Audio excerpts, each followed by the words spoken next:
from Sagamihara, Japan, Junto Nakatani!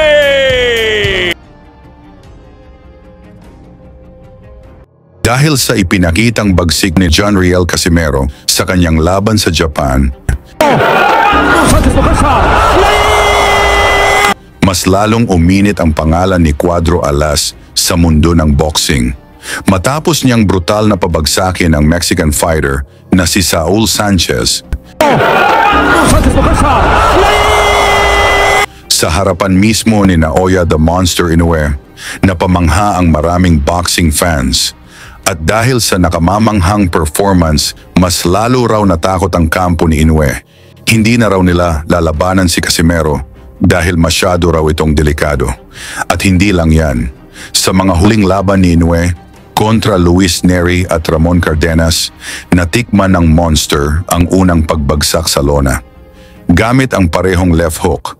Kaya ang tanong ng mga fans, paano kung left hook ni Casimero ang tumama? Makakatayo pa kaya si Inoue?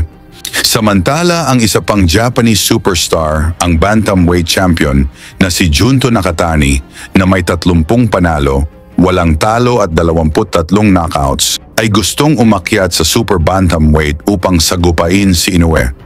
Ngunit lalaban daw muna ito ng isang malakas na right-handed sa division bago sagupain ang monster na si Inoue.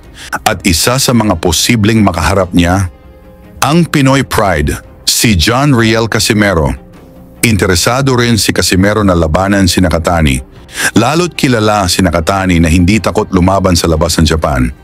Upang malaman natin kung gaano kalakas si Casimero kontra sa Japanese fighter, balikan natin ang kanyang laban kontra sa kilabot na Japanese champion na si Ryu Akaho. May kartadang 39 na panalo, 2 talo at 26 na knockouts at mula pa sa 13 sunod-sunod na panalo.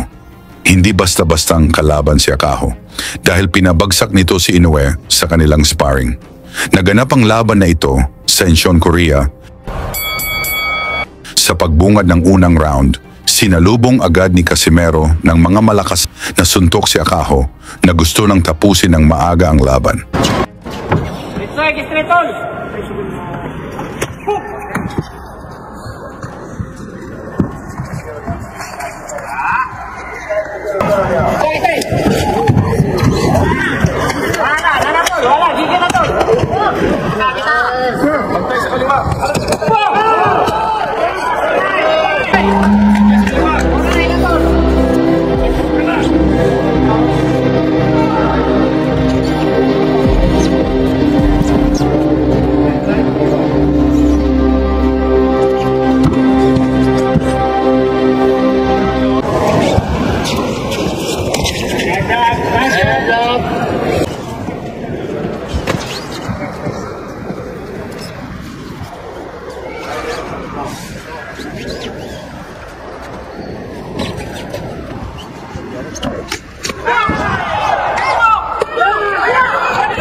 pangalawang round si Casimero pa rin ang agresibo, mas lalong nagpakawala ng maraming suntok.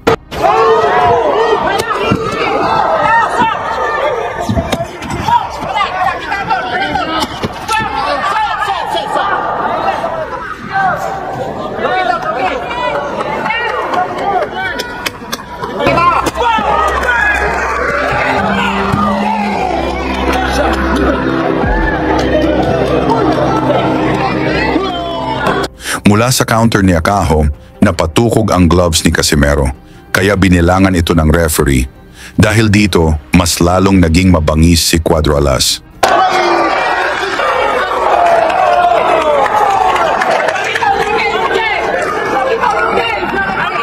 Pinaulanan nito ng maraming suntok si Akaho, kung saan bistado itong hindi alam paano depensahan ang pakawala ng Pinoy.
Ngunit sa kalagitnaan ng atake ni Casimero, inawat ito ng referee upang magbigay ng warning kay Casimero na iwasan makatama sa batok.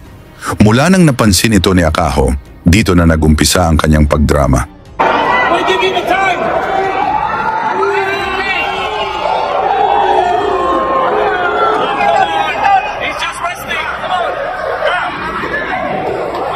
Biglang nagkunwaring tinamaan si Akaho sa batok. Kahit sa slow motion, replay, malinaw na hindi naman ito tinamaan. Ang masama pa, sinakyan pa ito ng referring hapon. Binigyan pa si Akaho ng upuan at tinuluyan na lang ang pag-arte. Dahil sa insidenteng ito, nagdesisyon na no contest ang laban. Ngunit nakalipas ang ilang araw matapos ma-review ng Korean Boxing Commission, binago ang desisyon. Ang no contest ay pinalitan ng second round knockout para kay Casimero.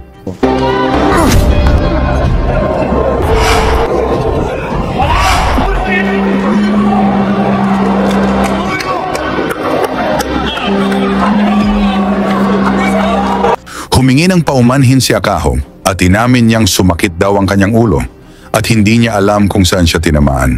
Tinanggap naman ito ni Casimero, pero sa mata ng mga fans, ang unang desisyon na no contest na ang dahilan upang hindi lumaban si Inoue at Babarum. Paano na lang kung ganun kalakas na suntok ang tatama kay Inoue? Matatapos pa kaya nito ang laban? O siguradong aayaw na lang din ito at magdrama? Ilagay lang sa baba ang inyong opinyon at banggitin nyo na rin ang inyong lugar para malaman natin kung hanggang saan umaabot ang suporta ng mga Pinoy kay Casimero. Lagi niyong sundan, huwag magpapahuli. Pag-usapan ni bakbakan, balita niya at laban. Mga Pinoy na di nagpapagapi. Salamat sa mga suporta na lagi nandyan.